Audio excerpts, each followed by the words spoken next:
పురాణాల్లో రాక్షసులు కూడా భూగర్భాన్ని ఛిద్రం చేయలేదు. చరిత్రలో దేశం మీద దండయాత్రలు చేసిన మొఘలుల నుండి ఆంగ్లేయుల వరకు దోపిడీ చేసిన వేద భూమిలోని నది గర్భాల మీద పడలేదు.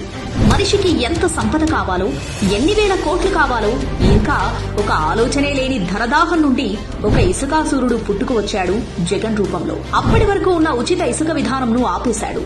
లక్షలాది మంది ఆధారపడ్డ నిర్మాణ రంగం కార్మికులు రోడ్డు మీద పడ్డా కనికరించలేదు. పారదర్శక విధానమని ఎన్నోసార్లు విధానాలు మార్చాడు. మధ్యలో నిర్మాణాలు ఆగిపోయేసరికి ఇసుక బంగారమైంది. తాను ఆశించినట్లుగా ఎంత ధరైనా పెట్టి కొనేలా ఎదురు చూసేలా చేసి హోల్సేల్ గా ఒక కంపెనీకి కట్టబెట్టాడు. తర్వాత అందులో జగనాసూరుడి తమ్ముడికి వాటాలున్నాయని మీడియాలో చూశాం.